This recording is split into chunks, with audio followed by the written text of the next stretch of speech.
Hello and welcome to the OT Schoolhouse Podcast, your source for the latest school-based occupational therapy tips, interviews, and research. Now, to get the conversation started, here are your hosts, Jason and Abby. Class is officially in session. Hey everyone, welcome to the OT Schoolhouse Podcast. My name is Jason Davies. I'm one of your hosts for the podcast here. Abby Pirana is another host, and she will be with us shortly to do an interview with the anonymous OT.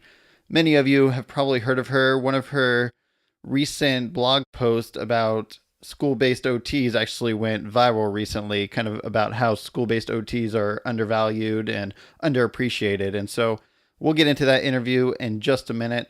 Today's interview and podcast episode is not a continuing education opportunity for the podcast today. However, just want to remind you all that if you're interested in earning web-based professional development, we have a promo code. If you use OT Schoolhouse, all one word, at medbridgeeducation.com, you'll actually earn $175 off your initial subscription. So be sure to check that out if you enjoy watching videos to earn professional development. They have a wide assortment of different videos over there, and they actually allow you to watch the first chapter of any video completely for free, even before you sign up. So that's really kind of cool. And so you can watch the video or maybe the first chapter of a few different videos to find out which one you really want to watch, or if there's multiple ones that you want to watch. And from there, you can use our promo code OT Schoolhouse, all one word, to get $175 off your subscription. We are an affiliate for them, so we do earn a small commission. However, we do recommend them because they have a ton of courses for OTs and quite a bit of content that's related to school-based. So other than that, we just want to remind you all that we'll be at OTAC, the Occupational Therapy Association of California Conference, later this month, October 25th, I believe it is. We're actually going to be presenting session number 75 on Saturday afternoon. So we'd love to have you there, say hi, and get to know you a little bit better if you're going to be there. So with all that, I'm going to let Abby take over. She has an introduction and get into her interview with the anonymous OT. Hi, and welcome to the OT Schoolhouse Podcast. Today on the podcast, I have the anonymous OT. She is a pediatric occupational therapist with extensive experience working in home health, community, school, and clinic-based settings. She began her blog, The Anonymous OT, as a way to provide candid insight and an open forum for both parents and professionals to freely discuss their experiences related to the world of pediatric occupational therapy. And now for the big reveal. Welcome, Jessica, to OT Schoolhouse Podcast. I'm super excited to talk to you today. Introduce hello. yourself. Yeah, hi. I'm a real person. My name's Jessica. Now that you've been unveiled. I know. It's very exciting. I know everyone's been waiting on pins and needles, but I am a real person. It's true. I found your blog a while ago, I have to be honest, and I have always loved reading your blog posts. I've found them very valuable, particularly when I first started as a newer therapist working with kids. So I really liked reading them. So thank you. Thank you. Oh gosh, thank you. Thank you for reading. It's kind of crazy when you start something and you just kind of put something out in the world and you kind of wait to hear back and you kind of wonder how people are receiving it. So I guess 5 years later, it's definitely kind of caught traction, and I've just really enjoyed kind of the connections that I've made, which sounds weird when you start something called the Anonymous OT, that you can actually make great connections and really just be inspired by the OTs that I've met in this process. Isn't that true? I think with online media, you get that opportunity to kind of connect with other occupational therapists that are trying to do the same thing, promote our profession, promote our ideas, and just connect with each other so that we can make ourselves better as therapists. I completely agree. Yes. So let's get into your background. What are you doing currently, and kind of what led you up to doing what you're practicing now as a therapist? Yeah, so I've been mostly a clinic-based. I would say the majority of my career has been in the clinic. I've definitely done a lot of the other things, but I always come back to clinic. That's kind of, I think, where my bread and butter is.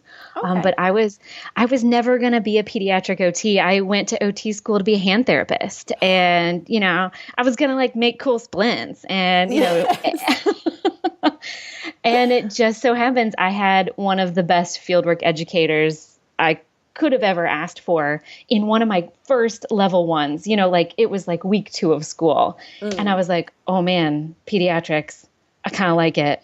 And I think that's why I tell a lot of my students, even when they come in to do a pediatrics rotation and they're like, I'm never going to do pediatrics. I'm like, no, never say never. Right. You never know what will happen. Oh, that's hilarious. Because I was the same way. When I was in school, I was like, there's no way I'm doing pediatrics. Like, I'm just not going to do it. I'm not working with kids. It was too intimidating for me. I got like a little nervous about dealing with the whole just kids, parents. I was really anxious about that. And I thought, oh no, I'm going to do geriatrics or I'm going to do neuro rehab or those types of things. But school-based, I love the kids. Like, it just turned out that way. So I can relate in that way. It's kind of crazy. Sometimes it just, you fall into what you do, and, been doing it for many years now. And it's an awesome experience. And even within pediatrics, there's so much you can do, whether it is school or clinic or home health or, early intervention.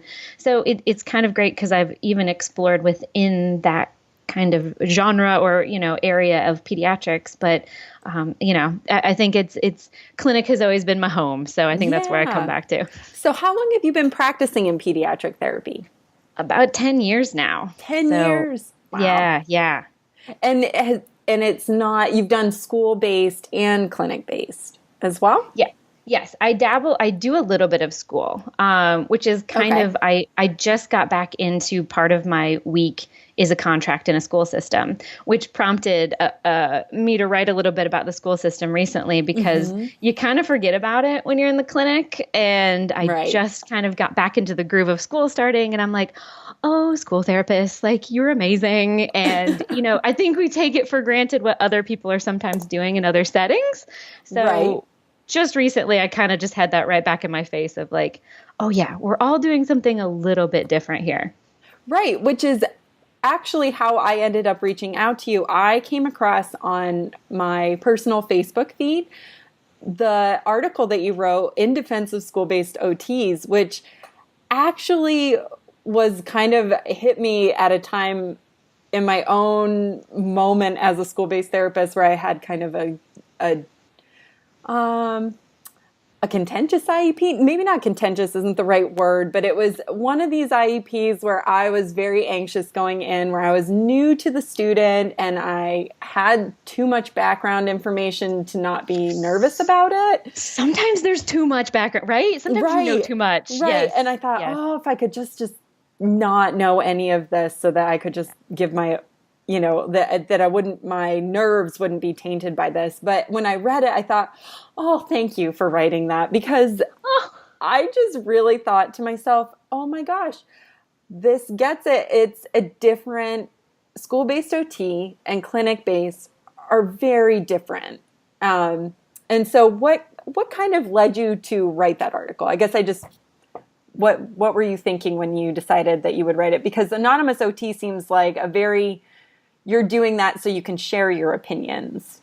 Yeah, and it's kind of the whole reason that I started it was, I think pediatric OTs, we get kind of categorized in the bubbly, awesome, fun, rainbows and butterflies, which is not a bad thing to be associated as.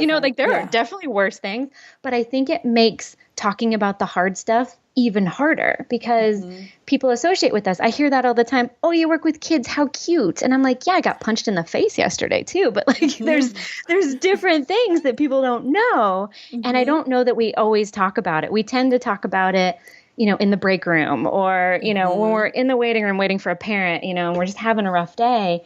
And sometimes I think we feel guilty about it almost like, oh, we're not allowed to, address how hard this can be sometimes. Yes. And that was really the whole point of the blog to begin with. And to kind of acknowledge that some of these things are hard to talk about. But everyone's kind of experiencing them. So true. When I went into this school not too long ago, and I'm like carrying all this stuff on my shoulder, and there's nowhere for me to go, and I'm like, oh, and I'm meeting these new kids for the first time, and I'm like, okay, I don't know how they're going to react. I'm pulling them from their school, and I don't have anywhere to take them, and it's just, and it's so out of my bubble where if the kid walked into the clinic, I was going to have it set up perfectly, and it was going to be, the lighting was going to be great, and I just had so much less control in that moment, and I was just like, yeah, school therapists do this all the time, and I just kind of felt like we needed to acknowledge that a little bit, that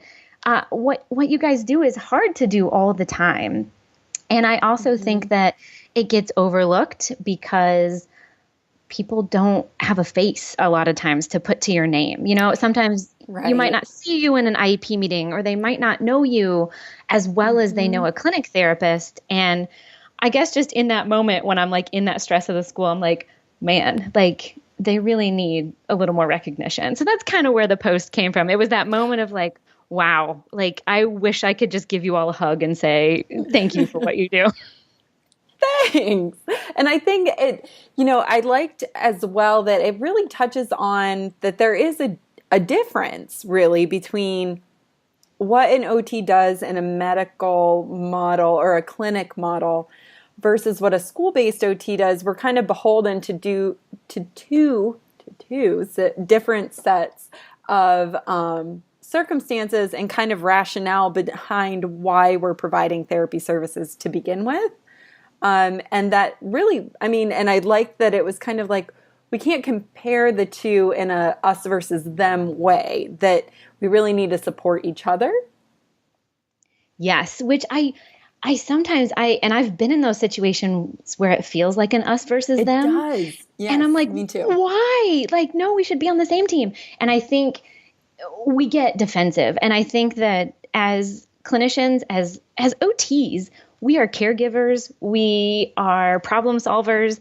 And I think a lot of the times we want to be the one to solve all the problems. So sometimes it's hard to like, no, I got this. No, I'll tell them what to do. And it becomes almost this little like back and forth thing when really it should be a collaboration, because gosh, the school therapist knows the kid in a setting that I never see them in. And I should like just take that as like awesome information. Like, please tell me everything you see at school. What works? What doesn't work? How can I help?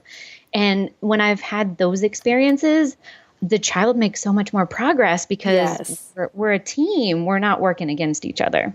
And vice versa. I think, clinicians in a clinic, you guys have access to quite a few tools that we at school do not. I come in with my little wheelie bag full of tricks, and I try to carry as many things as I can in my hands to provide a similar situation to a clinic. I'm actually quite lucky to I have like almost a motor room at one of my schools where we have a swing and we have tunnels and we have like just a lot of space. We have a whole classroom to ourselves that has kind of been awesome. Yeah, developed for the program that I'm in.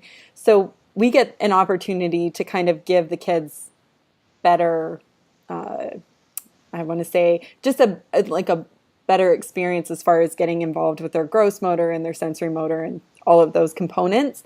So I've been lucky, but I've also been the OT that has said, like, where's a room I can see this kid in, or is there an area? And they kind of direct me to a closet that isn't being utilized at the moment.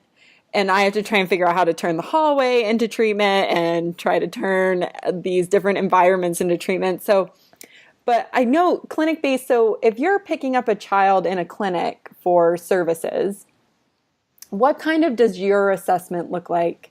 And what is the model that you're using?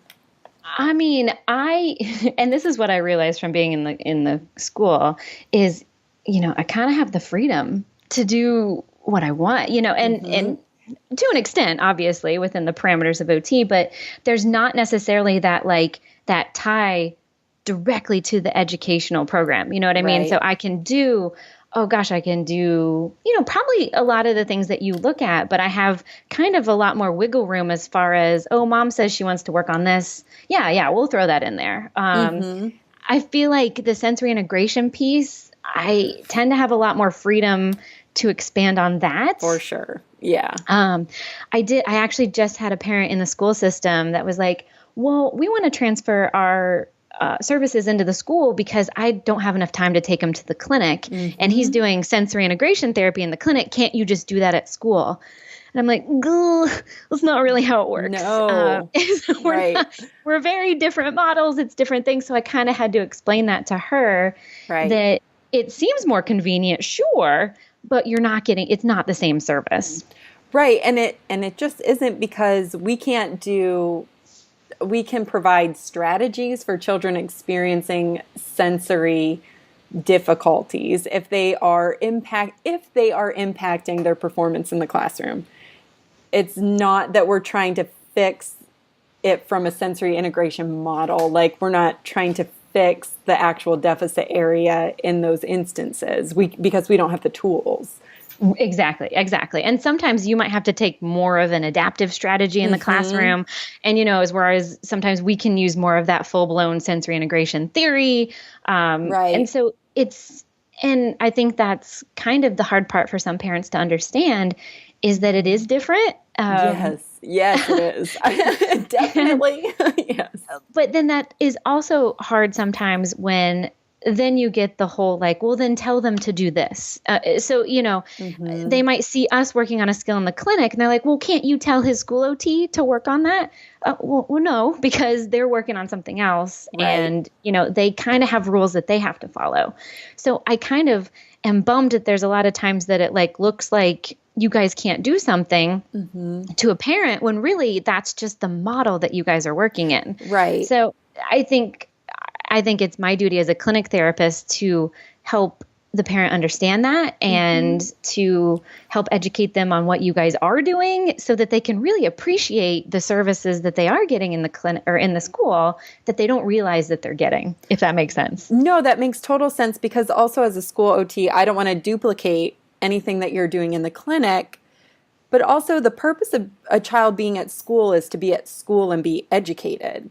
And so as an OT, we support that or as an OT in the school setting, we are supporting that specifically because that is the purpose that child needs to be at school, is to be educated at school, not to receive occupational therapy. Whereas if they're going to a clinic, they're specifically going there to receive occupational therapy. Perfect. That's perfectly said. Yes. Do you think that's yes. pretty accurate? Like, because I get frustrated too, because I've also had where, they can just get OT from you and not at the clinic, but I know that they need kind of something a little bit more than what I can give them in a school setting. And so I encourage them to go get that outside of school. Yeah. Well. And that I think that all comes from us just kind of working together and seeing each other as equals. And I think it's hard too, because as a clinic therapist, all of a sudden you're kind of thrown in and mom, dad, grandma, the siblings, and you kind of are thrown into this world where when things don't go right at school, they just hear the teacher's report that, this isn't going well.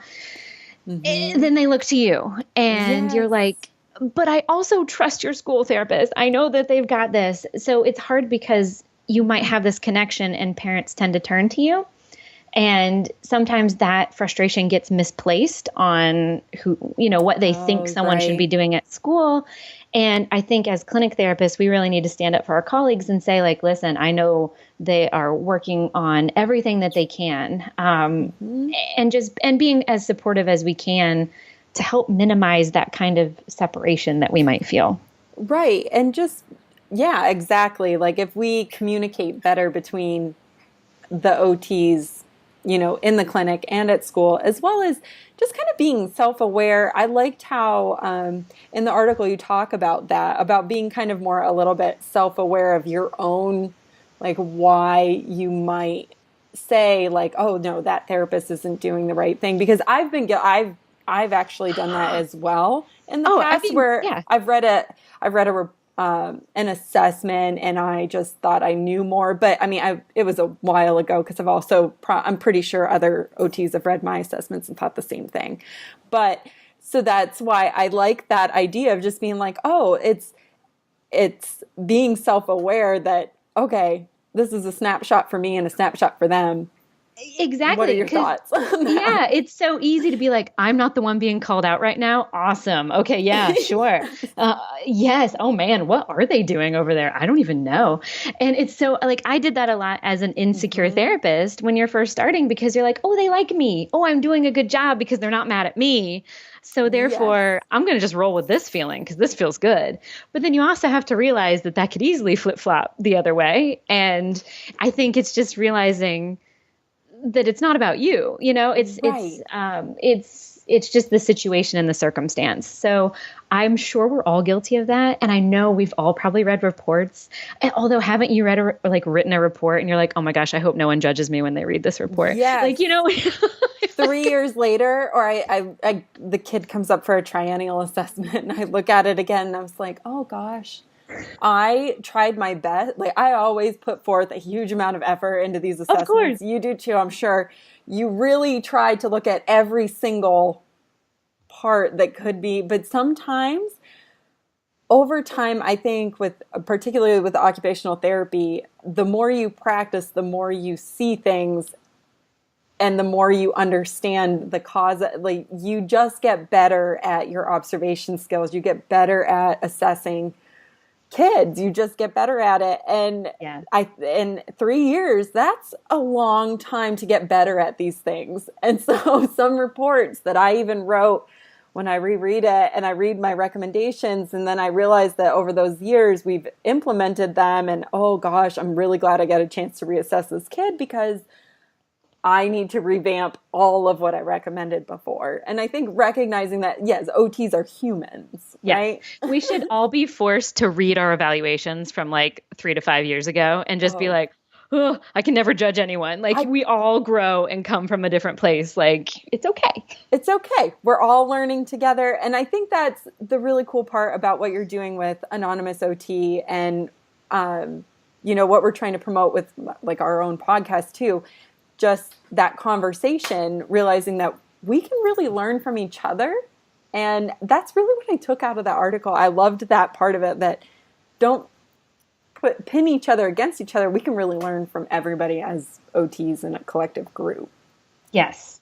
I love that. Thank you. That was what I was hoping, that we could kind of a feel good, we should work together kind of feeling. Yes. That was totally it. Yes. Awesome.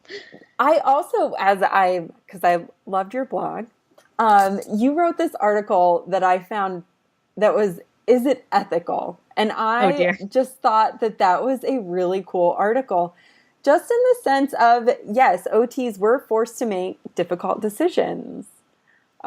Just what are your thoughts on that? Yeah, I mean, think about it. I thought it was interesting, we talk about what we're willing to do as therapists, because we're usually bending over backwards. Think about the fact that you get shown a hallway or a stairwell and you're like, okay, I'm going to treat here because that's what's available. Right. And someone made a really interesting comment on the blog. They were like, okay, but wait a second. In what other profession is that okay to treat under a stairwell? Should we be standing up for ourselves more? And I was like, oh, well, that's kind of a good point too. Because I think we're all very, I don't mean to generalize all of us, but I feel like a lot of us in our profession are very, we're problem solvers. We want people to feel good. We're caregivers. And so when we're given a hallway or a closet, we're like, okay, I'll make it work. And and that happens a lot in other ethical situations too. I mean, you're right. I think the first one I put in there was when your clinic won't even buy the real assessments and you're like, wait a second. Yes. This is not good. I mean, there's so many situations, but you're put in these kind of tough spots where your choice is what can I do that's ethical, but also still helps people? Right. I think that's what we're striving to do every single day. How can I be the most effective as a therapist? And I think sometimes that takes us to the ends of what our scope of practice is. I think it takes us to the ends of sometimes our own mental health of, definitely. trying to help someone else. We sacrifice a lot in that, which I think is important to remember too, that, wait, maybe we should kind of stand up for some of these things and make our thoughts known so that we can be even more effective in our treatments. No, you're absolutely right. And that's kind of what I got after reading that. I was thinking to myself, oh gosh, yes, we need to be a little bit more assertive in a lot of ways, or I could stand to be a little bit more assertive in a lot of ways. There you go. I think assertive is a great word for it. Yeah. Yes. Yes, assertive. Yeah. So when you're stuck, like, no, my job is important. Well, and I know that it is, because when I go to like exit a child from services, then it becomes really important. But I need space. Y'all need me. Yes. You guys need me. Yeah. But when I go to do the actual work of what I need to do, and all I can find is a hallway or a closet, I need to be a little bit more like, hey, we said this kid needs this. I need to provide it in a real way, in a real sense. Right. But then there's also that part of you that's like, because I think OTs are very creative too. We are, I can make this work. This stairwell. Okay, we got some proprioception. Like, you're doing whatever you can. Oh, absolutely. I mean, and sometimes it works out. Sometimes you're just like, you know what? This actually worked out fine. I could train here every day. Yeah, you're using the natural environment, right? Like we're depth perception opportunity going up and down stairs. Like, I don't know. we are made for this. We are made to spin a situation in like the most positive way. Right. So and get something functional out of it. Exactly. So, I mean, I think we're also really good at it, so that sometimes makes it easier for us to be vulnerable because we try to make the best out of the situation. Yes. Oh, definitely. So when you're trying, I guess maybe not trying, but when you're recommending discontinuing services in a clinic, I guess you have a certain standard, or I'm sure you have a certain plateau, or if a child's met their goals or you can't progress any further. How does that work? Because I found in schools it's extremely difficult at times to justify exiting a child, although even if I've done an assessment and I feel they've plateaued, I almost feel like the plateau, that's the most difficult time. Yeah, I think that's what I always think. When it's almost like when you work with a child, I mean, if you were working in another setting and someone had an injury, your goal is to get them back to where they were. You have a baseline of like, even if you can't get there, you have a baseline of what you want to get to. With children, the sky's the limit. Every kid, when a child is born, like, the parent's expectation is infinite, Yes. And so it's so hard when you see that plateau to say, hey guys, I think this is where we are right now. And I think that's heartbreaking and that's really hard. And I think that's sometimes why people end up pushing kids probably past when they should be done with therapy, because it's so hard. You almost feel like you're the bad guy. Like, you're the one that's going to say that my child can't make more progress? Like, how dare you? Right. And you're like, but I'm also bound by the ethics of my practice and that, it's no longer medically necessary. So you kind of have this internal fight of, again, it comes back to the ethical thing and us trying to be, do the right thing, but also support these families that we're very much a part of. So I think the plateau is the hardest, I think, because I always try to get as much hard evidence as I can, to say, hey, look, here's our functional goals. Here's where we were. Last progress note, the progress note before that, and here we are today. And I can't, we need to show progress in order to continue services. And I usually also spin it as in the clinic, I'm like, you know what? Let's take a break. Let's have a moment of not having OT in your life and see what happens.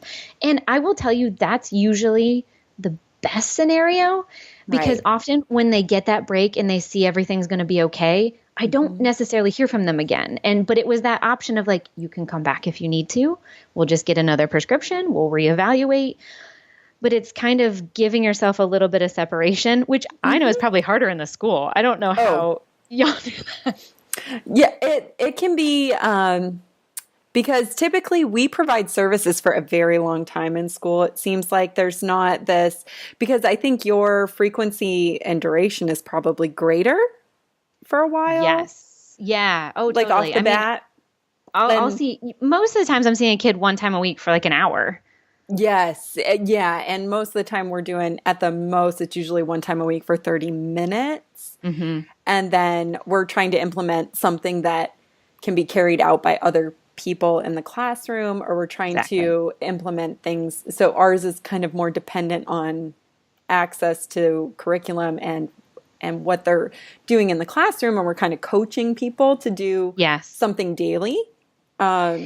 Yeah, and y'all do that in like 15 or 30-minute increments a week, which let me tell you, as a clinic therapist coming into the school, I'm like, oh, it's been 30 minutes? Oh, wait. Like it goes by so fast. Super fast. You're used to that. And there's a lot of behind the scenes things that don't get counted into those 30 minutes. I almost feel like the 30 minutes are just the time with the kid, but actually there's, I've printed out all these visuals. I've made, these, sensory diet cards, or like talked to this teacher, and then I've emailed this person and called this person and observed them in here, and those don't really get counted in the 30 minutes sometimes. Yeah. Mm-hmm. I mean, again, this is just why I need to sing your praises, because you guys get stuff done. And stop. I just I'm kidding. No, say more. Yeah. But I think I just feel like that gets under-recognized, because again, it's just something that people can't see. When a parent can watch me in a session and they see me sweating and picking stuff up and doing this and that, like they can kind of put a value to it. Right. I think it's harder to put a value to something you don't see day in and day out. So that just comes back to like the whole reason for writing that, because they just think I would love to put value to something that people don't necessarily see. Right. And I think too, the clinic setting, when you're doing all these things, it's much more active. It's kind of a whole different approach in a way. So in school, you're not going to see a lot of OTs doing the same types of treatments, because that's not the goal for a lot of our treatments. Exactly. And really, sometimes it's not even treatment. It's more collaborating with staff to make sure that the kid's learning. Oh, totally. Yes, I agree. Yeah. So, so what do you think about working with children as a therapist? I recently was thinking to myself that I feel like as OTs, we end up being vulnerable, but that also requires us to be brave. And that kind of made me, when I'm thinking about exiting kids, those difficult conversations, you have to put your professional self out there. And a lot of times it's not received perfectly. So how do you handle that kind of situation? I mean, it's hard. I mean, I think we keep coming back to this idea that like we're human, human and we have feelings, and it's hard to maintain that kind of almost barrier of professionalism when people kind of judge you. And we talk about this in school, therapeutic use of self. Who you are is a part of who you are as a therapist. Yes. So I think that's really hard when you put yourself out there and then you get that sort of feedback that's not so positive. And I've had to let that go. Again, I think that comes with age, I don't know, experience, time. That you're not going to please everyone. And that's okay, as long as you follow what you believe is right, and you follow, our profession has guidelines and things like that we have to follow. Right. And I think having that in your back pocket, and also like some good coworkers that'll, make you feel better. That's so that's true. Always good too. That's very true. Yes. And I think too, remembering, right, exactly. We have professional guidelines. We have things that, and I've kind of tried to start defaulting to that more often. Like, these are the guidelines for OT in schools. I have to follow these. And if that's the guideline, that's the guideline. I wish we had some sort of standardized test score or something that could be like very definitive. Our guidelines can be a little gray, but that's the beauty and the burden of being an occupational therapist, I think. Is it not? I mean, I agree with that so much. It's such an art and a science that really it just is. sometimes it's so hard because you're like, man, I wish there was a little bit more kind of cut and dry that would make this a lot easier on me. Because then again, you're also wrapped up and you feel the emotions of the parents and the child, and you're like, I just want to make it work. And you have to just kind of be the bad guys, like what it feels like the bad guy sometimes. And that's hard, but also necessary sometimes. And sometimes you're the one that kind of provides that perspective that other people didn't see, or acknowledging that we're at a certain point. So, I mean, but the nice thing is that we're coming at it from a very holistic way. You know, we're looking at the child, we're doing our best to provide these recommendations with the whole child in mind. Right. And I know, and I just feel like sometimes those, especially in an IEP meeting, I feel like there's just all this tension kind of before you even sit down, because I'll talk to a parent and they'll be like, I'm going for the IEP meeting tomorrow. And I'm like, okay. And they're like, what should I say? And I'm like, what? You know, it's fine. Like, it'll be great. Just talk to people. Like, I try to like make it not so intense, because there is just like this intensity about it that seems very like almost unnecessary, but it feels like the parents are gearing up for battle. And I'm like, you know, everyone there is there to support you. And again, I think that's hard because I've never met an OT that like wants to take services away, that are like, ha ha, I'm going to take your OT away. No, like we're there to help you. So when we do say now is time, I mean, for the most part, we really mean that. Like that really means that our hands are tied. That we've done what we can do. And sometimes that end result isn't what people want to see, but it's the result of us doing what we can. Right. And absolutely. It's just kind of, I almost think like releasing my idea of how I think other people should react to what I'm saying. That's that a very makes good sense. Yeah, no, that's perfect. Yeah. Just to sum it up, it's like, okay, I have to give you this opinion because you have OT services, and this is based on my assessment and based on what my findings are and the progress and the years and all of that. I have to give you this recommendation, and it's to, you know, exit services. The child can gain more educational benefit just in the classroom as they are doing. And that can be a difficult thing to say. It's not that I'm giving up. I just feel that they are not getting benefit from my services, but they'll get more benefit in the classroom. Like that kind of thing. Yeah. No, totally. I agree. And kind of the same thing in the clinic. It's like, I want to be the one that makes all the difference, and I want to find all the solutions to all the problems. But however, you don't really need me right now. Like, you'll be okay without me. And it's almost exiting yourself too, of like, okay, they're going to be fine. Yes. I don't know if that's more in the clinic too, of like, they don't need me. Like, there's like, you got to kind of let that go. Like, fly, little bird, you'll be fine. Like, I think we get caught up in that too. And sometimes it's hard to realize, oh no, they don't need me. So almost in the clinic, I feel like you get wrapped up a little bit in that too, of like, okay, no, you can let them go. Yes. And I worry about those kids too all the time.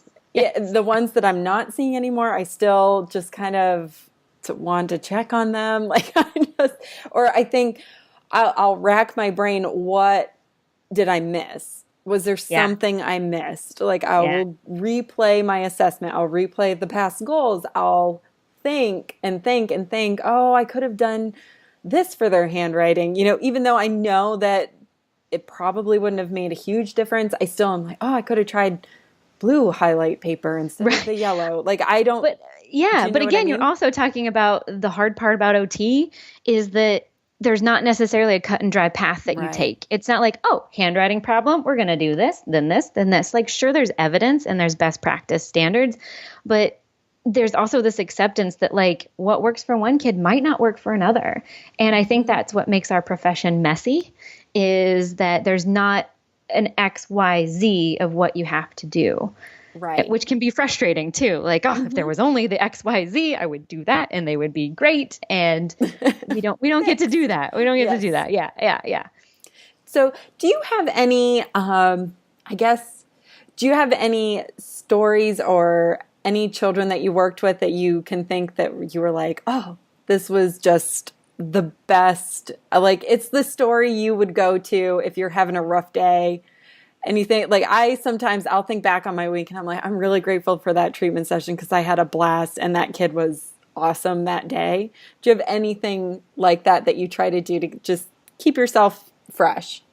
I think that, yeah, you got to think, I wrote about that once too, like the little wins. We need the little wins. And sometimes it's as much as like the kid put their shoes on today. Like, yes, that is my win. It made a difference. Yes. Awesome. It's funny you say that because I was actually just like crying the other day because I had this really tough family and they didn't really believe it. This is also hard because people like think that you're like talking about this crazy stuff when you start talking about sensory, like, who are you, crazy lady? And what are you talking about? Right. And I was trying to describe this child's sensory issues. And they're like, yeah, you just want us to pay for services. And I'm like, no, here's what I found, like, take with it what you will.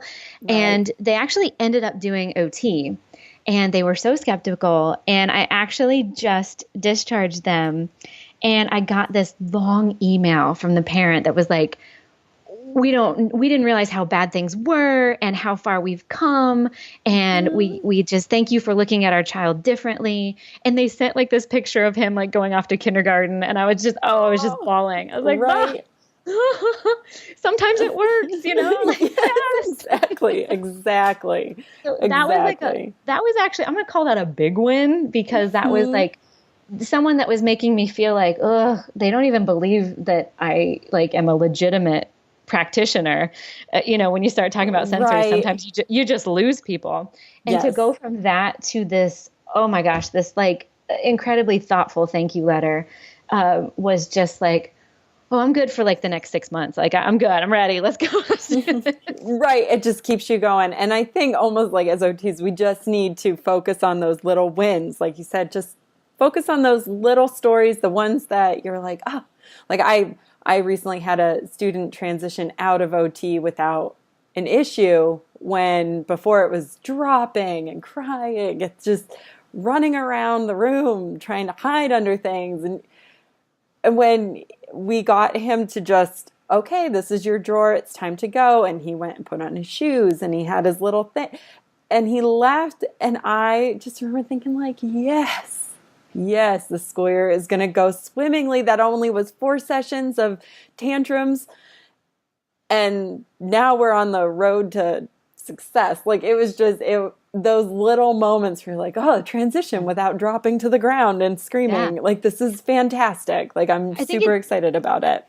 It's like the moments where you feel like I'm actually making a difference. Because sometimes we get lost in that. We forget that. Or when I'm feeling most burnout is when I'm like, am I even like making a difference? Like, is this kid going to be fine if they never see me again?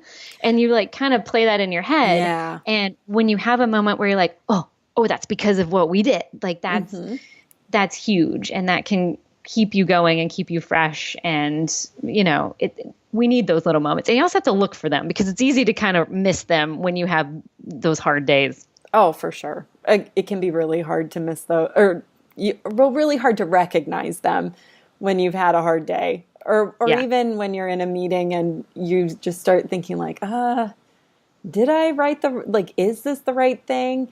And you just have to remember that, yes, most likely, one, you're not going to do any harm, I'm pretty sure, by playing with a child and trying to promote skills. You're only going to do really good things for them. Right. And they're going to gain something from it, for sure. Yeah. I agree. So speaking of staying fresh as an OT, we have to stay educated and of evidence-based practice, which you have a really exciting new project that you were telling me about before we started this podcast. And I would love to hear you share it. It has to do with continuing education. And I just really think it's a brilliant idea. Well, thank you. And I don't know. I think a lot of other people are like this because I think all too often we're picking something quick because it's like, oh my gosh, I don't think I got all my hours in. Sometimes you have those years where like, wait, what? Well, I'm due? Okay. So you end up just going for something quick or I've literally spent like an hour looking for something. Like when I need that motivation, like I want a really good in-person course that's just going to it's going to give me like the motivation and inspiration. And Right. sometimes it's just hard to find it, True. or it's hard to know if it's really what you want. I actually just went to this course. I was so excited about it. It was all about like sensory, and they spent like 20 minutes just introducing the sensory systems. And I was like, oh, want. Like, you know, it was Right. much more, it was like, oh, this is not what I thought it would be. Yes. So, which it was a great course, but it just wasn't what I was looking for. So what I've started, it's called CE Course Review. And it's essentially, it's a work in progress, but I'm putting basically every continuing education course from every company in one place. So you can go in, you can put, I want feeding courses, and you'll pull up every feeding course from any company. If you can imagine, that's a lot of That is. a lot of courses.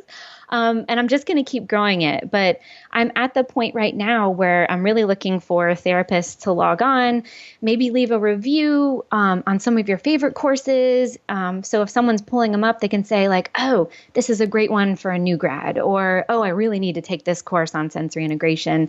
So that's where we are with it. And you can shoot me a message on there if there's like a course you want to see, or a feature you'd like to see. But it's called cecoursereview.com, and just take a peek. And I would just be super grateful, because the more people that leave reviews, the better the resource becomes for everyone else. So it's not about, knocking anything, or, it's just basically about helping you find the right course faster.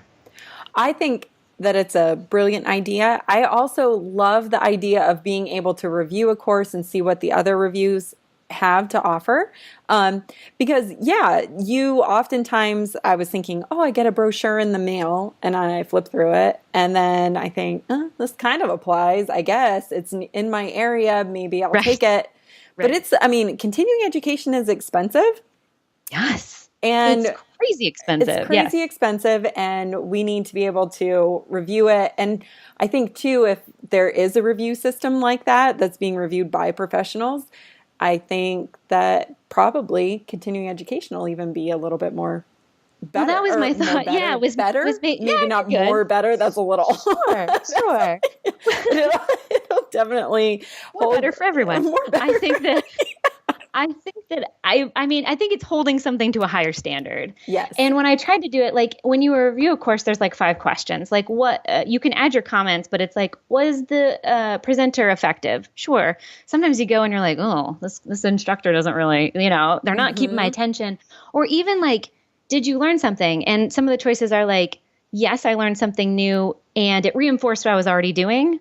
Or, yes, I learned something new and it broadened my skills. So sometimes you go to a course and it just reinforces what you're already doing, which sometimes you need those too. But it's kind of just letting people know kind of where the course is and what you can kind of take away from it. So it's just an information system, basically. So if people were willing to log on, that would be awesome, because the more feedback I get from people, the more we can change it, make it better, make it, a better resource for everyone. Oh, I definitely think so. And as my partner and I, we're trying to turn with OT Schoolhouse into having our podcast be available for professional development and continuing ed. And so I would find the feedback from people listening to the podcast and listening to the podcast, and then also just taking our quizzes and things that we're offering as professional development units. That feedback to me would be invaluable. Like it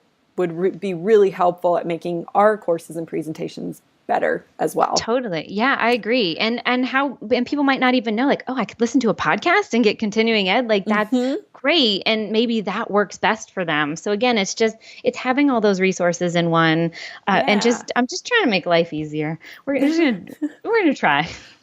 We're OTs. That's what we do. It's what we do. We try and make path of least resistance. We're trying to make everybody independent and highly functional. That's all we want. That's all we want. Is that so much to ask?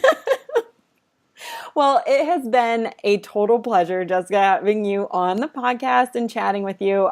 I think we've covered some really interesting and important topics for OTs working in schools and clinics, and just actually in general. It's kind of nice to talk occupational therapy with another OT working in a different setting on the other side of the country.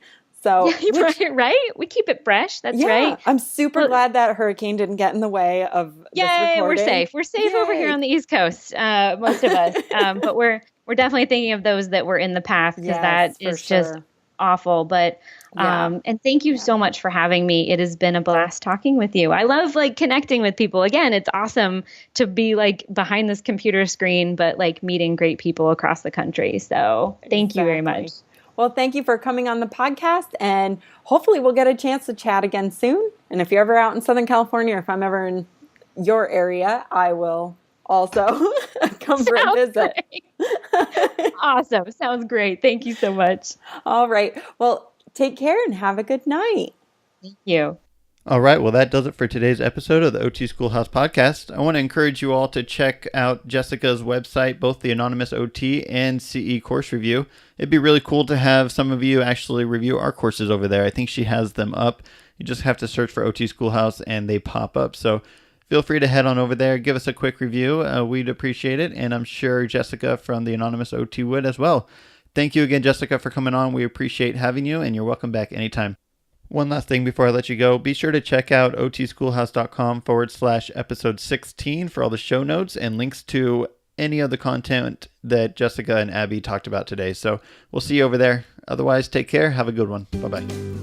Thank you for listening to the OT Schoolhouse Podcast. For more ways to help you and your students succeed right now, head on over to otschoolhouse.com. Until next time, class is dismissed.